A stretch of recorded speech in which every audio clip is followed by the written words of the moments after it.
계란과 절대 같이 먹으면 안 되는 음식이 있는데요. 첫 번째가 바로 정제된 탄수화물 덩어리인 빵입니다. 많은 분들이 아침으로 즐기는 계란과 빵은 암과 치매에 가장 나쁜 조합이라고 할 수 있습니다. 브레인푸드라는 별명까지 있는 계란에는 콜린이라는 성분이 풍부한데요. 콜린은 뇌 기능을 강화하고 뇌세포의 중요한 부분을 이루는 비타민 B 복합체입니다. 이는 기억력과 집중력 증진에 매우 좋은 효과를 보이며 기억력 저하, 치매, 알츠하이머 예방 및 치료에 많은 도움을 주는 성분입니다. 콜린 성분으로 의약품 및 건강기능식품도 많이 나와 있는데요. 이는 혈관 내 염증을 줄여주어 암 예방에도 도움을 줄 수 있습니다. 그런데 놀랍게도 이 콜린과 반대로 작용하는 것이 바로 밀가루입니다. 밀가루는 그 75% 이상이 탄수화물로 구성되어 있는데 이런 저품질의 탄수화물이 많은 빵을 먹게 되면 혈당 수치가 올라가는 혈당 스파이크가 발생하고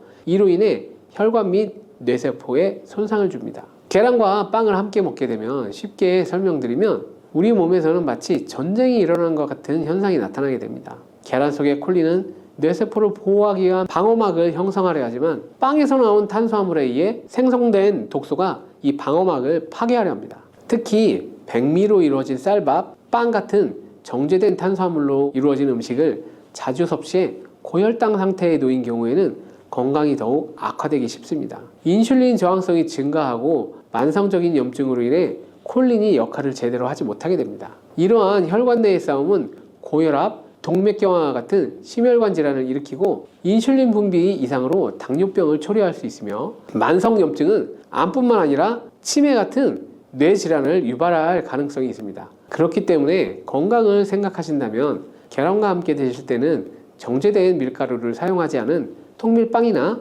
다른 음식을 선택하는 것이 좋습니다. 레몬과 같은 강산성 과일도 계란과 함께 먹으면 안 됩니다. 왜냐하면 강산성 과일의 높은 산도는 계란의 단백질 구조에 영향을 미칩니다. 레몬이나 다른 강산성 과일에 포함된 산이 계란 속 단백질과 반응하면 단백질이 응고가 되어 소화가 어려워질 수 있습니다. 이는 위와 소화기관 내에 단백질 응고를 유발하여 소화 과정을 방해하고 문제를 일으킬 수 있죠. 특히 단백질의 소화 및 흡수가 저해되면 속이 더부룩한 불편함으로 시작하여 심한 경우에는 복통과 설사 같은 증상이 나타날 수 있습니다. 따라서 계란을 섭취할 때는 레몬이나 다른 강산성 과일과 함께 드시는 것을 피하는 것이 좋겠습니다. 두유와 콩국물과 계란을 함께 먹는 것이 또 좋지 않습니다. 아침 식사로 두유와 계란을 드시거나 체중 관리와 다이어트를 위해 섭취하는 분들이 많아지고 있는데요. 두유 속에 있는 트립신이라는 성분이 계란의 알부민과 결합해 영양소를 파괴하게 됩니다.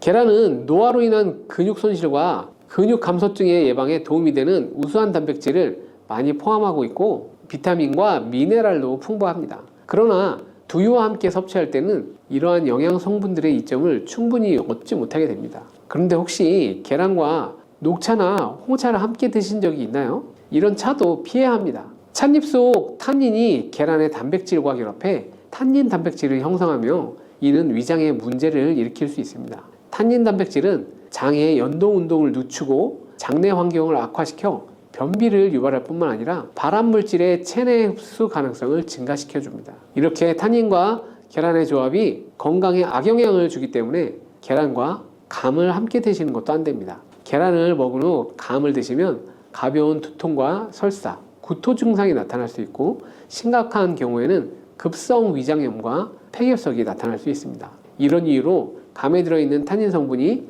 단백질 소화 기능을 방해하기 때문입니다.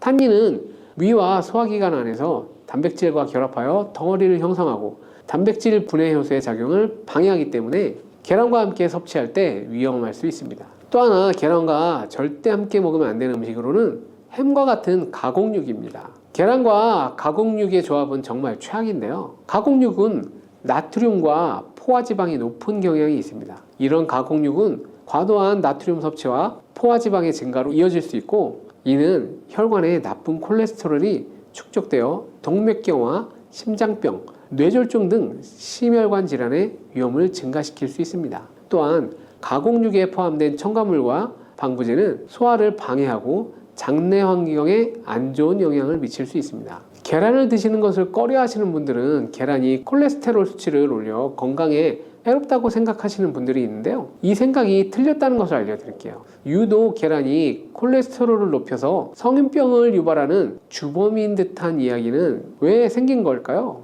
콜레스테롤이 함유된 식품은 계란 말고도 많은데 말이죠. 그 이유는 바로 계란 하나에 들어있는 콜레스테롤의 양이 사람이 하루 섭취해야 할 콜레스테롤 양의 65%나 되기 때문입니다. 콜레스테롤 양만 따지면 계란 하나를 먹었다면 콜레스테롤이 든 다른 음식은 피하셔야 하는 거죠. 그런데 놀랍게도 계란은 이렇게 많은 콜레스테롤을 가지고 있는 동시에 콜린이라는 영양소까지 다량 함유하고 있다는 것이죠. 콜린은 나쁜 콜레스테롤을 간으로 옮겨 제거하는 기능을 가지고 있습니다. 그래서 좋은 콜레스테롤인 HDL 수치를 높여주는 것이죠. 따라서 계란의 콜레스테롤은 콜린에 의해 자연스럽게 좋은 콜레스테롤로 전환이 됩니다. 그래서 한두 개 더 먹어도 전혀 문제가 되지 않습니다. 중증 심혈관 질환에 걸린 경우가 아니라면 일반적으로 하루 두세 개 정도의 계란 섭취는 건강을 지키는데 큰 도움이 될 수 있다는 것이 대체적인 학계의 정설입니다. 이제 콜레스테롤 걱정 없이 계란을 먹어도 되겠죠?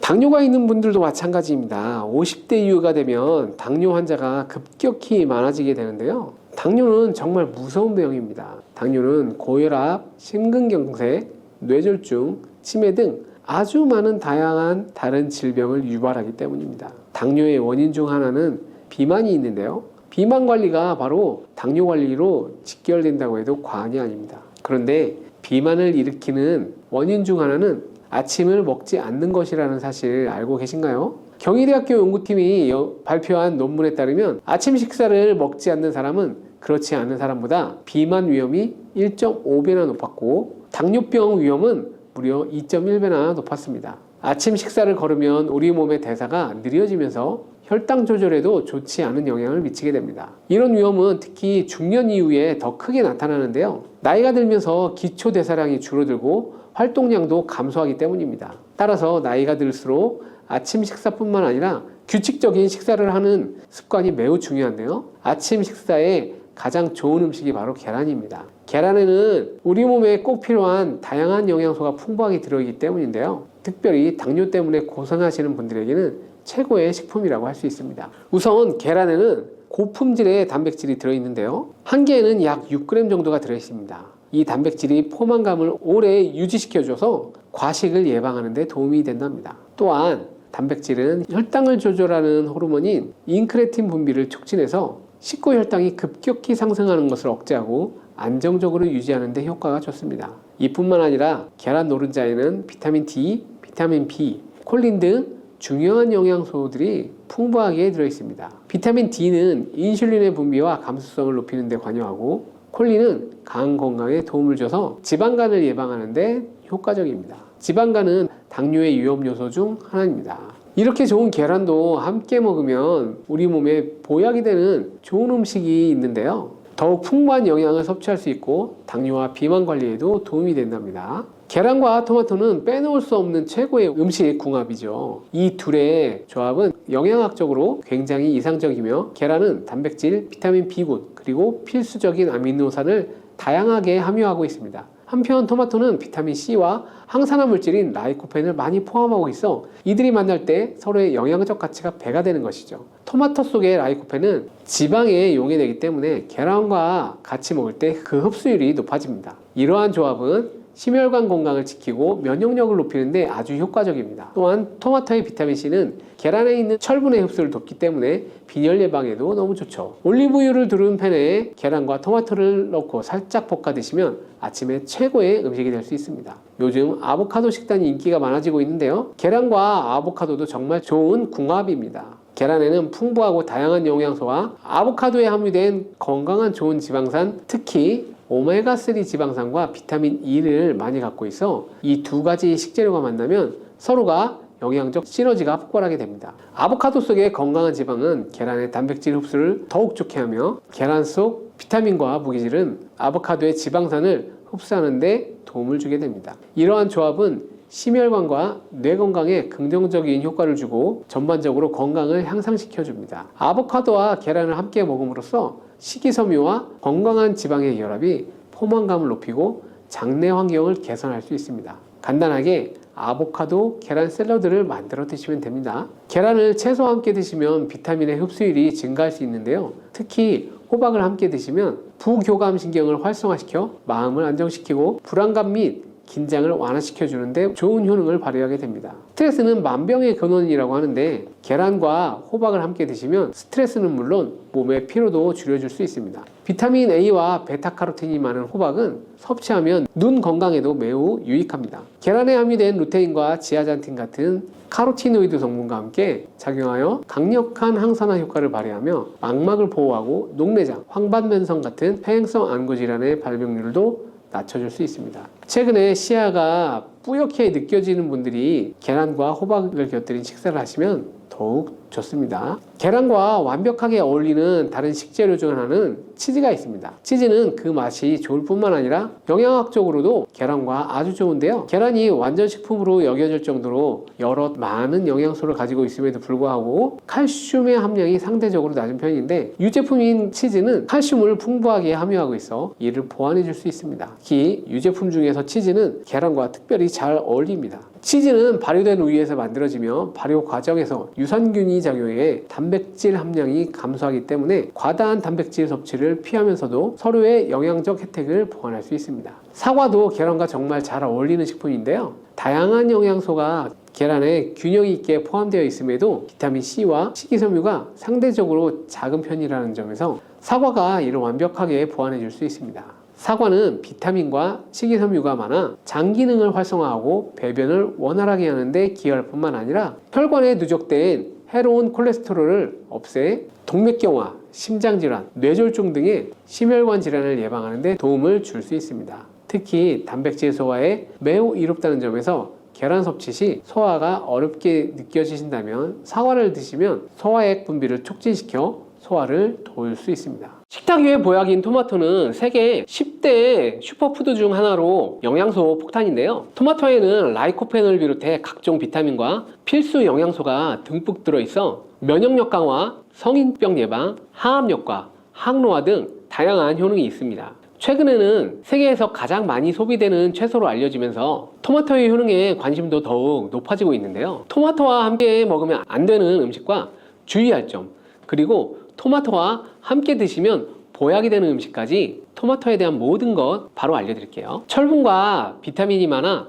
요즘 들어 특히 주목받고 있는 채소가 시금치인데요. 시금치는 토마토와 상극으로 함께 드시면 안 됩니다. 시금치 속 철분을 토마토처럼 비타민 C가 풍부한 음식과 먹으면 좋다고 해서 빈혈이나 당뇨가 있는 분들이 함께 많이 드실 텐데요. 신장이 약하신 분들에게는 특히 좋지 않습니다. 왜냐하면 바로 시금치 속에 옥살산이라는 성분 때문입니다. 옥살산이 혈액 속 칼슘과 결합하게 되면 작고 뾰족한 결정 모양으로 체내에 쌓여 결석을 만들게 됩니다. 그렇게 되면 근육통과 근육 경련뿐만 아니라 심하면 신장 결석을 유발시킬 수 있습니다. 또한 시금치의 철분이 토마토의 라이코펜 흡수를 방해하는 작용도 일어날 수 있습니다. 토마토가 슈퍼푸드로 손꼽히는 이유가 바로 라이코펜 성분 때문인데요. 라이코펜은 강력한 항산화 작용으로 몸속 산화 스트레스와 염증을 줄여주고 암을 예방하는 놀라운 성분입니다. 또한 라이코펜은 폐암, 전립선암,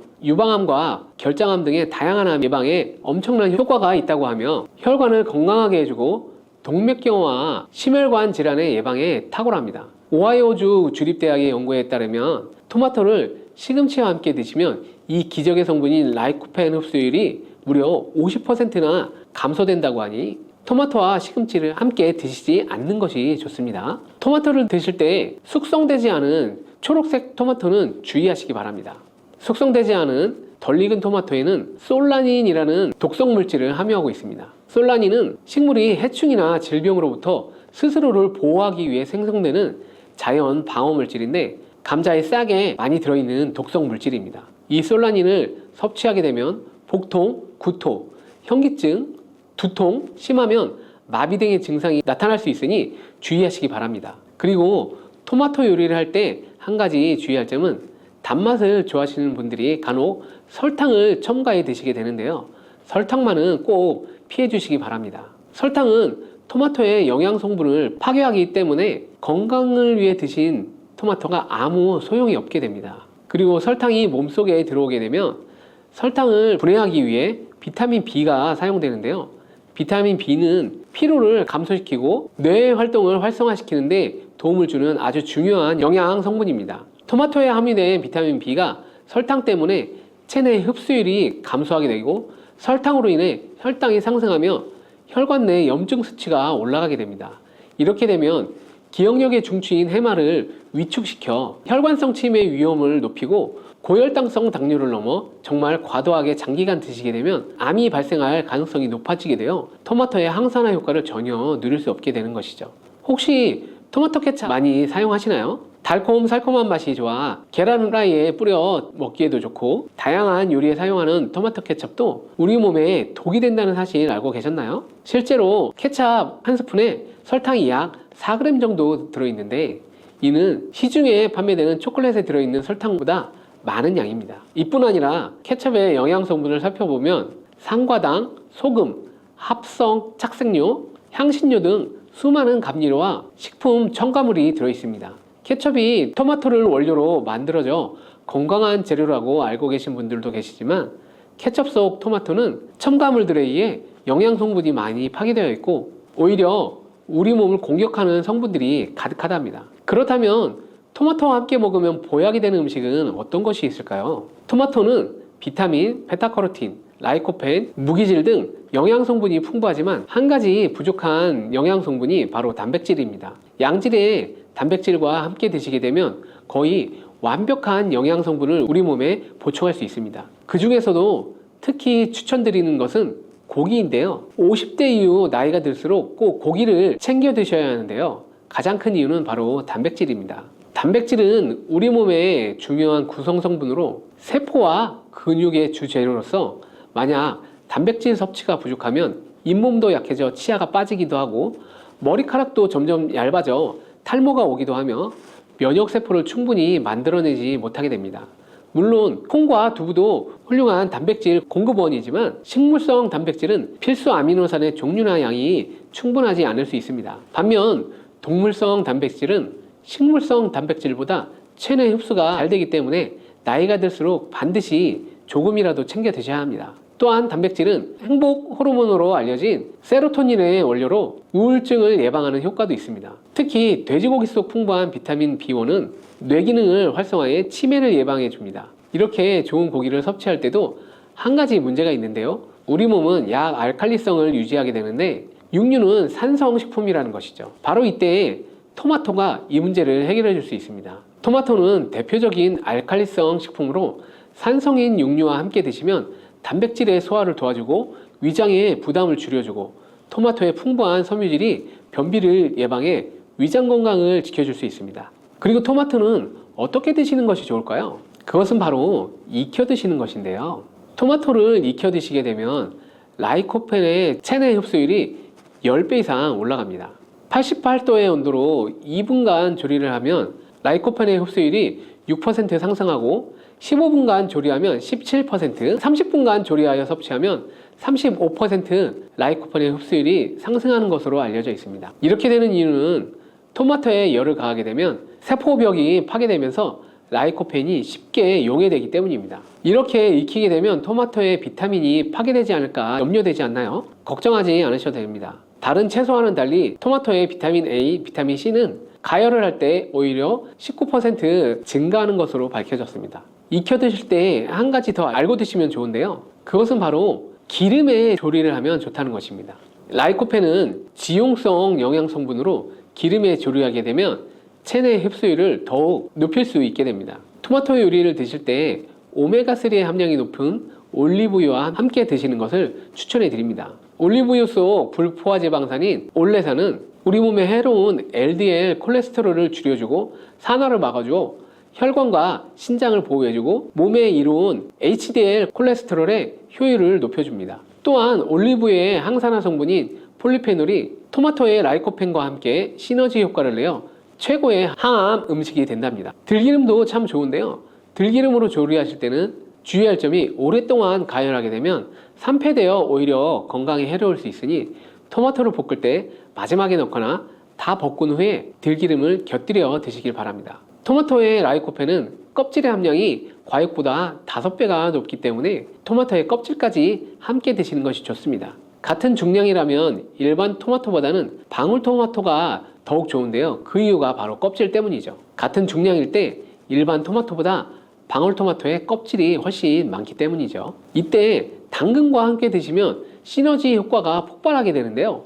토마토에는 라이코펜이 있다면 당근에는 베타카로틴이 있습니다.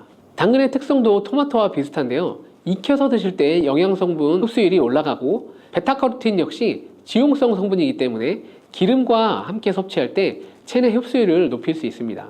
그리고 주목할 것은 당근과 토마토를 아침 공복에 먹을 때 최고의 항암식품이 될 수 있습니다. 토마토 당근 주스를 만들어 드시면 공복에도 부담 없이 정말 좋은데요. 만드는 방법도 정말 간단합니다. 토마토와 당근을 적당한 크기로 잘라 올리브유에 살짝 익혀서 믹서기에 넣고 물 한 컵 정도 넣고 갈아서 드시면 됩니다. 취향에 따라 소금을 약간 넣으셔도 됩니다. 이렇게 만든 당근 토마토 주스는 암 예방뿐 아니라 혈관을 건강하게 하는데 탁월한 효능을 발휘하며 면역력 강화와 피부 미용에도 효과가 정말 좋습니다. 토마토는 소금과 잘 어울리는데요. 토마토에는 콜라겐 생성에 필수적이고 암과 싸워주는 비타민C가 매우 풍부한데 소금과 함께 드시면 비타민C와 라이코펜의 흡수율이 높아지게 됩니다. 문제는 토마토의 비타민C는 공기 중에 산소와 만나면 쉽게 산화된다는 것인데요. 이때 토마토를 자른 단면에 소금을 살짝 뿌려주면 토마토에 얇은 막을 씌워줘 비타민C의 산화를 억제해 줄 수 있습니다. 소금이 걱정이시겠지만 토마토에는 혈압을 낮추고 심혈관 질환의 발병률을 줄여주는 칼륨이 매우 풍부하게 들어있기 때문에 칼륨이 나트륨을 배출해주어 오히려 세포와 에너지의 대사가 원활해지는 효과가 있습니다. 또 토마토와 함께 드시면 좋은 식품으로는 계란을 빼놓을 수 없죠. 완전식품의 대표주자 계란에는 단백질이 풍부하지만 비타민C와 식이섬유가 부족한데 이를 토마토가 보충해주며 토마토에 부족한 단백질을 계란이 보충해주어 함께 섭취할 때 좋은 시너지 효과를 낼 수 있습니다. 토마토의 라이코펜도 계란과 함께 섭취할 때 체내 흡수율이 높아지며 항산화 효과와 면역력 강화에도 높은 효과를 누릴 수 있습니다. 토마토와 계란은 함께 볶아서 드시면 되는데요. 만드는 방법도 알려드릴게요. 먼저 계란을 풀어 달궈진 팬에 넣고 스크램블을 만들어 줍니다. 만든 스크램블은 접시에 옮겨 놓고 팬에 올리브유를 넣고 다진 파를 볶아 파기름을 내어줍니다. 그리고 적당한 크기로 자른 토마토를 넣고 잘 볶아주다가 마무리될 때 접시에 옮겨놨던 스크램블을 넣고 조금 더 볶아주면 끝입니다. 정말 간단하죠? 취향에 따라 간장이나 굴소스 같은 조미료를 기호에 따라 살짝 첨가해 주셔도 됩니다. 이렇게 토마토 계란 볶음은 아침 공복에 드시면 소화도 잘 될 뿐만 아니라 풍부한 영양 성분과 계란의 포만감으로 다이어트에도 정말 좋은 음식이 됩니다. 브로콜리도 참 좋은데요. 브로콜리는 토마토와 함께 세계 10대 슈퍼푸드에 들어가는 채소입니다. 토마토가 전립선암에 좋다고 했는데 브로콜리와 함께 섭취하게 되면 효과는 더욱 증가된다는 연구 결과도 있습니다. 또한 브로콜리는 토마토의 영양 성분 흡수율을 높여주며 혈압을 조절해주고 동맥경화를 예방하는 데에도 도움을 준다고 합니다. 또 아보카도라는 과일 알고 계시죠? 아보카도 또한 토마토와 함께 드시면 좋은 음식인데요. 아보카도에는 불포화지방산이 풍부하여 토마토의 라이코펜 성분을 흡수하는 데 도움을 줍니다. 아보카도에는 루테인, 제아잔틴 같은 카로티노이드 성분이 풍부하여 눈 건강을 증진시키는데 효과를 발휘합니다. 바다의 불로초, 해조류의 왕이라는 별명을 갖고 있는 김.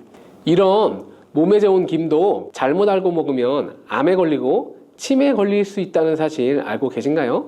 아무리 좋은 음식도 제대로 알고 드실 때 건강을 지킬 수 있는 보약이 될 수 있는 것이죠.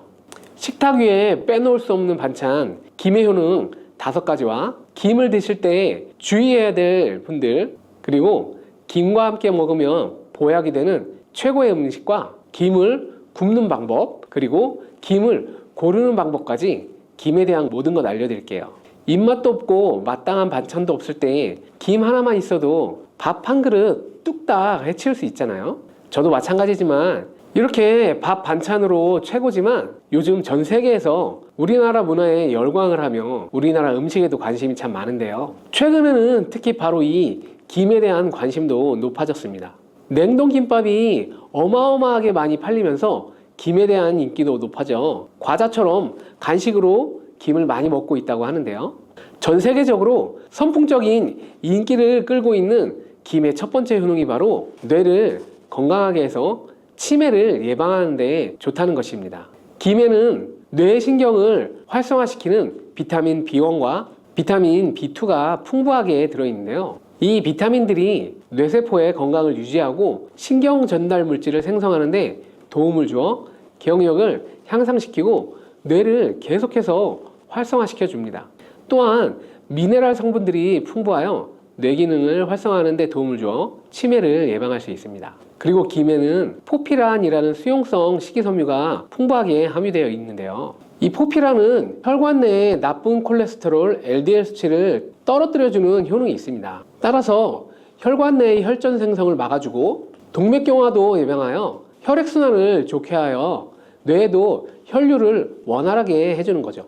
또 김에 함유되어 있는 알긴산이라는 성분이 있는데요. 이 알긴산도 콜레스테롤이 혈관에 쌓이는 것을 방지하고 몸 밖으로 배출시켜주는 역할을 해줍니다. 국립부경대학교 연구팀의 연구 결과에 따르면 알긴산은 혈관 내의 중금속과 노폐물을 흡착하여 제거하고 혈액 속 중성지방 및 콜레스테롤을 억제하여 피를 맑게 하고 성인병 예방에 놀라운 기능을 한다고 보고하고 있습니다. 이러한 성분들의 효능으로 뇌에 필요한 영양분을 충분히 공급하고 노폐물을 빨리빨리 배출할 수 있게 되어 머리도 맑아지고 뇌신경을 튼튼하게 해주는 것이죠. 이런 김과 계란을 함께 드시면 엄청난 시너지 효과를 누릴 수 있는데요. 계란에는 비타민 B12와 콜린이라는 성분이 풍부한데 이 성분들이 뇌신경을 활성화하는 데 큰 도움을 줄 수 있습니다. 그 이유를 살펴보면 콜린은 뇌의 신경 시스템에서 중요한 역할을 하는 아세틸콜린이라는 물질의 주성분인데 아세틸콜린은 신경 전달 물질로 뇌세포 사이에 정보를 전달하는 역할을 해줍니다.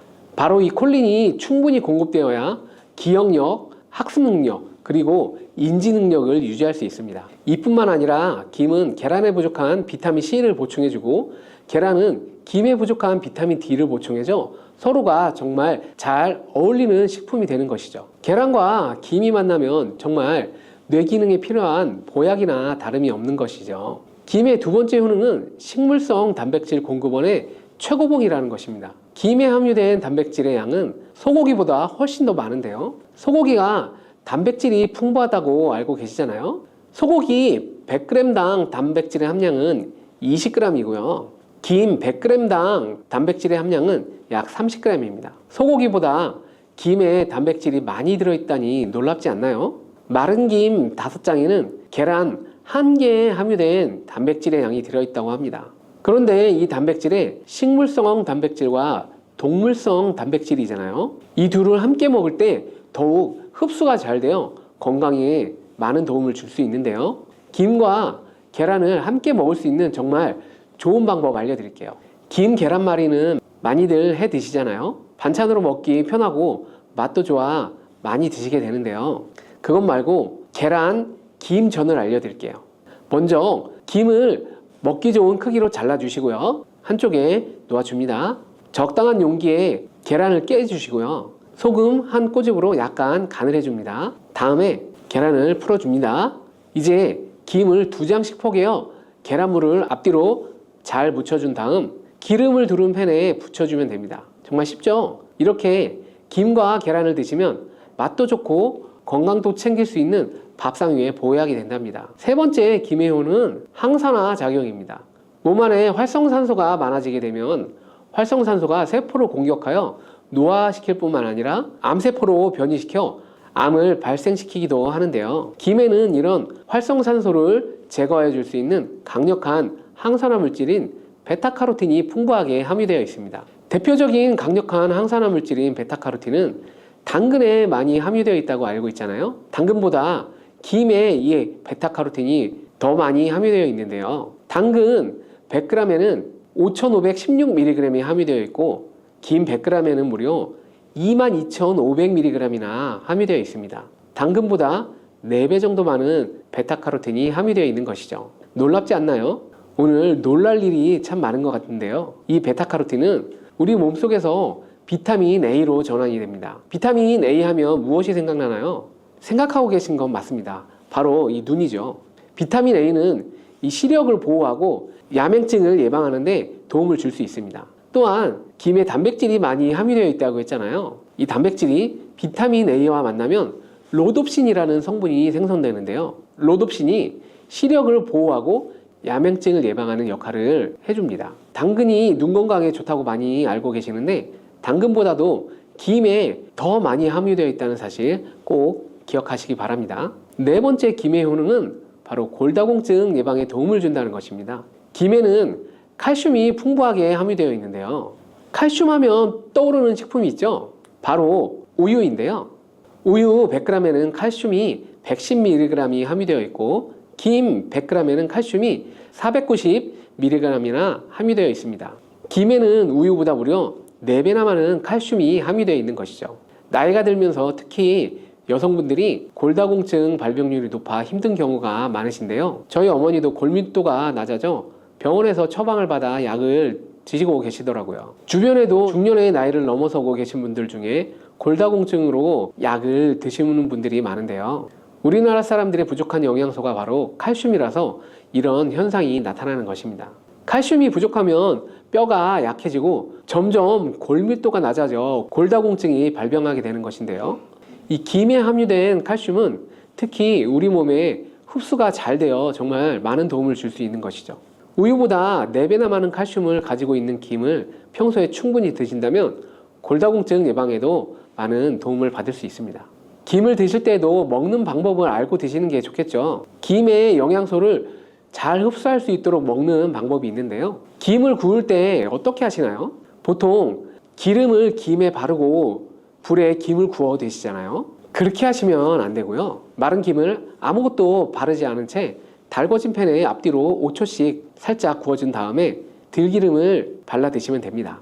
김에 열을 가하게 되면 김에 함유된 영양소들이 체내의 흡수율이 높아지게 되는데요. 들기름을 굽기 전에 바르지 않고 구운 후에 바르는 이유는 들기름이 열에 약해서 들기름을 바른 채 굽게 되면 들기름이 산패되어 오히려 건강을 해칠 수 있기 때문입니다. 열을 가하지 않은 들기름을 바르면 들기름의 불포화 지방산이 또 혈관을 깨끗하게 해줘서 더욱 건강한 식사를 할 수 있습니다. 5번째 김의 효능은 당뇨를 완화시키는 데 도움을 준다는 것입니다. 당뇨가 있는 분들은 비타민 B12가 결핍되어 있는 분들이 많은데요. 김에 바로 이 비타민 B12가 풍부하게 함유되어 있어 당뇨를 완화시키는 데 도움이 되는데요. 2017년 한국식품과학회지에 실려있는 연구에서 당뇨 환자들이 김을 섭취하면 혈당 수치를 낮추는 데 도움이 된다고 보고했습니다. 이는 김에 함유된 비타민 B12 때문이라고 밝혔습니다. 당뇨 환자는 비타민 B12가 결핍되기 쉬운데요. 그 이유로는 비타민 B12는 고기에 보통 많이 함유되어 있는데 당뇨 환자의 식단은 채식인 경우가 많아서 비타민 B12를 섭취할 수 있는 기회가 적어지기 때문입니다. 또한 당뇨 환자에게 처방되는 메트포르민 계열의 성분들의 약물이 비타민 B12의 흡수를 방해해 비타민 B12가 결핍될 가능성은 더욱 높아집니다. 당뇨 환자들은 고혈당으로 인해 신경이 많이 손상이 되는데요. 이 때문에 손발 끝이 저리거나 통증이 오는 신경합병증이 발생하게 됩니다. 이런 증상들을 완화시키고 신경이 손상되지 않도록 보호하는 역할을 비타민 B12가 해주는 것이죠. 이런 이유로 당뇨 환자는 비타민 B12의 섭취를 신경 써서 해주는 것이 좋지만 말씀드린 대로 육류 식단은 또 당뇨 환자의 식단에 잘 들어가 있지 않아요. 그래서 비타민 B12가 풍부한 김을 섭취하시는 것이 당뇨 환자에게 정말 좋은 대안이 되는 것입니다. 비타민 B12의 하루 권장 섭취량은 2.4 마이크로그램인데요. 이는 자르지 않은 김 한 장만 섭취해도 충분히 섭취할 수 있는 양입니다. 당뇨가 있는 분들이라면 오늘부터 꼭 식사할 때 김을 챙겨 드셔야겠죠. 다만 시중에 판매되는 조미김은 기름에 구워지고 그 기름이 산패될 가능성이 높아 오히려 건강에 해로울 수 있으니 알려드린 대로 마른 김에 기름을 바르지 않고 달궈진 팬에 살짝 구워서 드시기 바랍니다. 그런데 이렇게 평소에 많이 드시고 계신데 잘못 드시면 건강을 해칠 수도 있다는 사실 알고 계신가요? 특별히 갑상선이 약하신 분들은 김을 섭취하는 데 주의하셔야겠습니다. 갑상선은 우리 몸에서 가장 중요한 내분비 기관 중 하나인데요. 갑상선은 목 부분 기관지 아래에 위치한 나비 모양의 내분비 기관입니다. 중요한 여러 기능을 하지만 그 중에서도 특별히 대사율을 조절하는 기능을 하는데요. 갑상선에서 T3, T4 호르몬을 분비하여 우리 몸의 에너지 소비와 체온 조절을 하는데 중요한 역할을 하는 것입니다.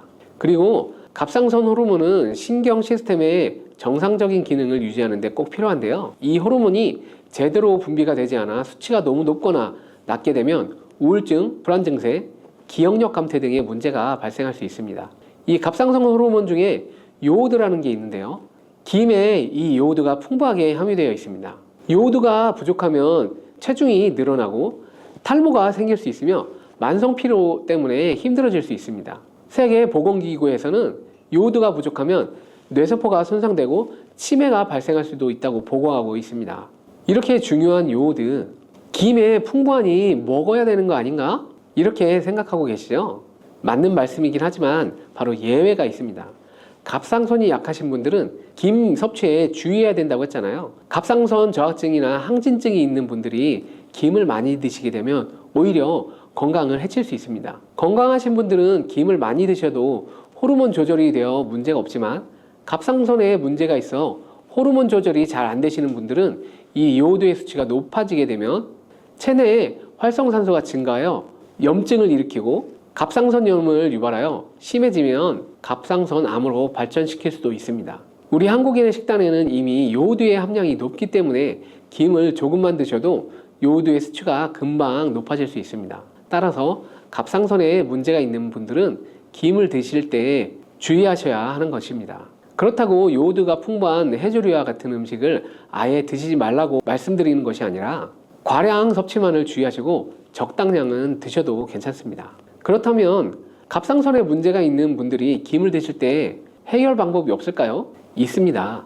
그것은 바로 마늘과 함께 드시는 것입니다. 대표적인 강력한 항암식품이 마늘이잖아요. 마늘에는 셀레늄이라는 성분이 풍부합니다. 이 셀레늄은 다량의 요오드로 인해 발생되는 활성산소로부터 갑상선을 보호하는 역할을 하게 되는 것인데요. 그래서 건강기능식품 기능성 원료로서 유해산소로부터 세포를 보호하는 효능을 가지고 있어 우리나라 식약처에서도 인정을 해주고 있습니다. 그래서 갑상선 호르몬의 생산을 도와 갑상선에 문제가 있는 분들이 드시면 호르몬의 문제를 해결하는 데 도움이 되는 것이죠. 또한 김에 함유된 알긴산이라는 성분이 콜레스테롤이 혈관에 쌓이는 것을 방지하고 몸 밖으로 배출시켜주는 역할을 한다고 알려드렸는데 바로 이 마늘과 함께 드시면 이 효능이 배가 되어서 혈관에 혈전이 생기는 것을 막아주어 혈관 건강에 최고인 보약이 되는 것입니다. 이렇게 좋은 김 아무거나 드시지 마시고요. 좋은 김 고르는 방법도 알려드릴게요. 좋은 김은 검붉은 색을 띠며 살짝 반짝이는 윤기가 있고 냄새 없이 담백한 맛이 납니다. 그리고 구웠을 때 녹색빛이 선명하게 나타나고 물에 불렸을 때는 잘 녹고 김을 담궜던 물이 맑을수록 좋은 김이라고 할 수 있습니다. 갈증이 날 때 시원한 오이 하나 드시면 갈증이 싹 사라지는 경험 해보셨나요? 그런 오이가 건강에도 좋다는 사실 혹시 알고 계신가요? 그리고 오이를 잘만 먹으면 당뇨, 고혈압, 치매 같은 심혈관 질환을 예방하는데 아주 좋다는 사실 혹시 모르셨죠? 이런 오이도 함께 먹는 음식에 따라 오히려 건강을 해치는 독이 될 수도 있습니다. 오이의 효능과 함께 먹으면 독이 되는 음식, 그리고 함께 먹으면 보약이 되는 음식에는 어떤 것이 있는지 모두 알려드릴게요. 우리 식탁에 반찬으로 많이 올라오는 오이지만 함께 드시면 오히려 해가 되거나 영양 성분을 제대로 흡수하지 못하게 하는 그런 음식들이 있습니다. 첫 번째는 바로 당근입니다. 당근과 오이를 함께 먹으면 안 된다고 하니 놀라셨나요? 오이와 당근은 김밥에 항상 같이 넣기도 하고 다른 반찬에 같이 조리할 때도 많은데요. 하지만 오이와 당근을 함께 드시면 좋은 영양소를 흡수하지 못하게 됩니다. 오이의 95%는 수분이고 나머지 5%에는 다양한 비타민과 식이섬유, 무기질 등이 함유되어 있는데요. 오이 한 개에 함유되어 있는 비타민 C의 양은 하루 권장 섭취량의 15%로 많은 양이 들어 있습니다. 비타민 C는 대표적인 항산화 물질로 그 활성산소를 제거하여 노화를 막아주고 피로 회복과 그 면역력을 높여주는데 탁월한 효능을 발휘하는 성분입니다. 이뿐만 아니라 콜라겐의 생성을 돕고 그 피부를 맑게 만드는데 도움을 주는 성분도 있는데요. 혹시 짐작이 가시나요? 그것은 바로 오이 껍질에 있는 그 엽록소예요. 그런데 이렇게 좋은 오이 속의 비타민 C를 당근과 함께 드시면 하나도 몸에 흡수할 수가 없습니다. 당근에 들어있는 아스코르비나아제라는 효소가 비타민 C를 파괴하기 때문인데요. 다만 한 가지 방법이 있긴 해요. 따로 먹는 것이 그 최선이지만 오이와 그 당근을 꼭 함께 드셔야만 하는 그런 상황이라면 이 방법을 사용하시면 좋습니다. 당근을 약한 열에 살짝 볶아주시거나 그 레몬즙을 조금 뿌려서 드시면 되는데요. 당근의 아스코르비나아제라는 효소가 열과 산성에 약하기 때문이에요. 한 가지 기억하실 것은 오이의 비타민은 껍질 부분에 가장 많이 들어있기 때문에 반드시 껍질까지 함께 드시기 바랍니다. 두 번째로 오이와 함께 드시면 안 되는 음식은 바로 바나나예요. 수분이 많은 대신 칼로리가 낮은 오이, 그리고 풍부한 식이섬유로 포만감을 높이는 데 도움이 되는 바나나는 다이어트 식품으로 요즘 인기가 많아지고 있는데, 많은 분들이 오이와 바나나를 함께 드시는데 당근과 마찬가지로 바나나는 오이와 함께 드시면 문제가 생깁니다. 오이에는 그 심장과 혈관 건강에 좋은 영양소가 풍부하게 함유되어 있는데, 그 소금, 나트륨을 드시면 고혈압이 발생할 위험이 높아지고 혈관 건강에 나쁘다는 사실은 알고 계시죠. 그렇기 때문에 나트륨의 섭취량을 줄이는 것이 매우 중요한 건데요. 그리고 이미 섭취한 나트륨을 몸 밖으로 배출시켜 주는 것도 매우 중요한 요소 중에 하나이죠. 그 역할을 해주는 것이 바로 그 칼륨이라는 성분인데요. 오이에는 다양한 영양소뿐 아니라 칼륨도 많이 들어 있습니다. 오이의 풍부한 칼륨이 혈관을 확장시켜주고 나트륨뿐만 아니라 노폐물까지 원활하게 잘 배출시켜주는 역할을 해줍니다. 이런 효능으로 그 오이만 잘 드셔도 고혈압, 고지혈증뿐만 아니라 동맥경화, 뇌졸중과 같은 그 심혈관 질환을 예방하는 데 많은 그 도움을 받을 수 있습니다. 그런데 문제는 바로 바나나에도 칼륨의 함량이 상당히 높다는 것인데요. 칼륨이 혈관 건강에 도움이 되는 것은 맞지만 너무 과하게 섭취하게 되면 오히려 문제가 생기게 됩니다. 혈관 내에 칼륨의 농도가 높아지면 근육과 신경이 과하게 이완되는 증상이 나타나고 근육이 마비되는 증상과 손발이 저린 증상이 나타날 수 있고, 심하면 그 부정맥과 저혈압이 나타날 수 있습니다. 그래서 앞으로는 오이와 바나나를 함께 드시기보다는 2-3시간 간격을 두고 드시거나 다른 식사 시간에 드시기를 바랍니다. 세 번째로 오이가 건강을 해치는 경우는 바로 오이를 장아찌로 드실 때인데요. 장아찌를 만들어 보신 분이라면 당연히 아시겠지만 소금이 정말 많이 들어가게 되죠. 소금을 아예 안 먹는 것도 문제가 될 수 있지만 우리나라 그 음식에는 소금이 여기저기 많이 들어가 있다는 것이 문제가 될 수 있습니다. 우리나라 사람들의 사망 원인 1위가 바로 위암인데요. 그리고 소금이 바로 위암을 일으키는 가장 큰 원인 중 하나고요. 소금이 우리 몸에 들어오면 삼투압 현상이 일어나 혈관에 수분이 많이 들어오게 되고 혈관이 팽창하게 되며 혈압이 높아지고 심해지면 심장에도 문제가 발생하게 됩니다. 식사를 하실 때 이런 문제를 기억하셔서 웬만하면 소금이 많이 들어가는 조리법은 바꿔주시고, 오이를 드실 때도 소금에 절이지 않고 생으로 드시는 것이 가장 좋습니다. 자, 반면에 오이와 함께 드시면 그 보약이 되는 음식들도 있는데요. 첫 번째가 바로 사과입니다. 오이는 그 심혈관 질환 예방에 좋은 영양소가 많이 들어있는데, 그 중에서도 그 비타민 K는 그 혈관과 뼈 건강에 그 많은 도움을 주는 성분입니다. 비타민 K는 나이가 들면서 가장 그 걱정되는 질환 중 하나인 그 골다공증을 예방하는데 그 탁월한 효과가 있는데요. 골다공증 환자는 비타민 K 수치가 낮았고 그 3개월 동안 1mg의 비타민 K를 주입하자 소변을 통해 손실되는 칼슘의 양이 줄어드는 것을 확인할 수 있었다는 연구 결과도 있습니다. 유럽에서는 골다공증 예방을 위해서 건강한 뼈를 유지하고 있는 여성에게도 비타민 K를 처방하고 있답니다. 골다공증 예방과 더불어 그 비타민 K는 지혈을 해주는데 탁월한 효과가 있고, 콜레스테롤을 배출시켜주어 심혈관 질환을 예방하여 혈관 내 노폐물을 배출시켜 동맥경화도 방지해 주는데 도움을 줄 수 있습니다. 때 오이와 사과를 함께 드시면 비타민 K가 사과에 함유된 수용성 식이섬유인 펙틴과 만나 그 혈관을 더욱 건강하게 만들어줍니다. 또한 혈당이 낮아지고 혈관이 깨끗해지고 건강해지기 때문에 각종 혈관 질환과 암세포의 증식을 막아주는 효과도 누릴 수 있습니다. 오이는 당뇨를 예방하는 데에도 뛰어난 효능을 발휘하는데요. 영양학회지에 발표된 연구 내용을 살펴보면 제2형 당뇨병 환자를 대상으로 한 실험에서 4주 동안 오이 300g 정도를 섭취하도록 했을 때 공복 혈당과 당화혈색소 수치가 낮아지는 결과를 확인할 수 있었습니다. 오이와 함께 드실 때 당뇨에 좋은 음식이 하나 더 있는데요. 바로 땅콩 버터입니다. 땅콩 버터를 말씀드리면 보통 빵에 발라먹는 달달한 잼 같은 것을 생각하시는 분들이 많은데요. 땅콩에는 불포화지방산과 식이섬유 그리고 단백질이 풍부하여 혈당을 안정시키고 포만감을 주는데 도움을 줍니다. 특히 땅콩 버터의 불포화지방산은 인슐린 저항성을 개선해주는 효과가 있는 것으로 알려져 있습니다. 이런 땅콩 버터와 식이섬유가 풍부한 오이를 함께 드시게 되면 혈당 상승을 더욱 억제해주고 장 속 노폐물도 배출시켜주는데 도움을 주어서 좋은 장내 환경을 만들어줄 수 있습니다. 주의하실 점은 시중에 판매되는 땅콩 버터에는 설탕과 다른 첨가물이 들어간 경우가 많기 때문에 땅콩 100%로 만든 땅콩 버터를 드셔야 합니다. 오이와 함께 드시면 보약이 되는 다른 음식은 바로 배가 있습니다. 햇빛에 피부가 걸리면 오이를 얇게 썰어서 오이팩을 하시잖아요. 열을 내려주는 효과가 있기 때문인데요. 실제로 오이에는 부종을 가라앉히거나 화상을 치료할 때 사용되기도 합니다. 그런데 이런 좋은 점도 있지만 과하게 많이 먹을 경우엔 부작용이 나타날 수 있는데요. 차가운 기운이 소화기관에 영향을 주게 되면 소화를 방해해 소화불량이 생길 수 있습니다. 이때 배와 함께 드시면 도움이 될 수 있는데요.